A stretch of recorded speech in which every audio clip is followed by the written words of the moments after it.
The potential trip of Prince Harry and Meghan Markle to the UK reveals a complex interplay of conflicting desires, anxieties, and differing approaches to managing their public image and relationship with the royal family.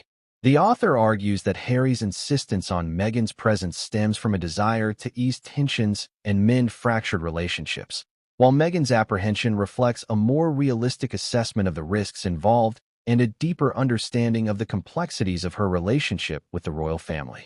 The author begins by outlining the central conflict: Harry's belief that Meghan's presence would facilitate a smoother and more productive visit to the UK, contrasting this with Meghan's evident reluctance and apprehension.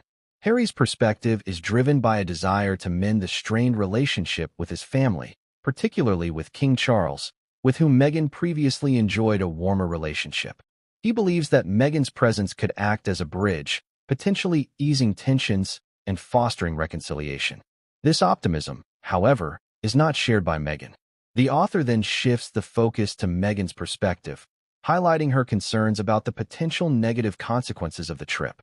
Meghan's apprehension is not simply a matter of avoiding the media spotlight.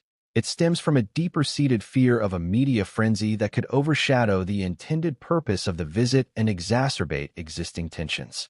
Her past experiences with intense media scrutiny and invasion of privacy have understandably made her wary of re-entering that environment.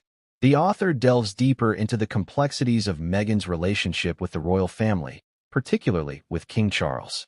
While acknowledging a previously positive rapport, the author suggests that recent events have likely eroded Meghan's confidence in the possibility of genuine reconciliation.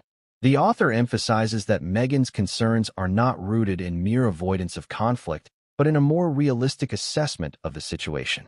She is grappling with the possibility that Harry's optimistic view might be misplaced, and that a face-to-face encounter could reopen old wounds rather than heal them. The author highlights a broader issue underlying this conflict: the differing approaches of Harry and Meghan to managing their public and private lives. Harry's belief that an in-person reconciliation could solve their problems is contrasted with Meghan's more cautious and pragmatic approach.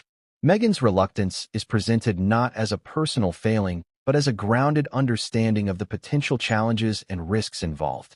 The author emphasizes that her caution is not about avoiding her responsibilities, but about protecting her own emotional well-being and avoiding a potentially damaging situation. The author emphasizes the importance of respecting Meghan's reluctance, arguing that her decision should not be dismissed lightly. She has a right to consider the potential consequences of a high-profile public appearance, especially given her previous negative experiences. However, the author also notes Harry's persistent belief that Meghan's presence would somehow simplify the situation, suggesting that he may not fully grasp the complexities of the dynamics at play. This suggests a potential communication breakdown between the couple, with Harry failing to fully appreciate Meghan's concerns. The author concludes by emphasizing the personal nature of Meghan's decision, highlighting the need to balance her emotional well-being with the pressures of her relationship with Harry and her role within their public life. The author avoids offering a definitive judgment on whether Meghan should or should not accompany Harry, instead focusing on the inherent complexities of the situation and the need for mutual understanding and respect. Regardless of Meghan's ultimate decision, the author concludes that this dynamic will continue to shape their relationship and their public image.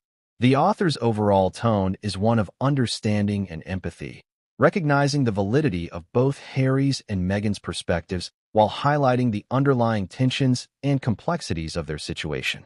The analysis avoids taking sides, instead offering a nuanced perspective on the conflicting pressures and personal insecurities driving this conflict.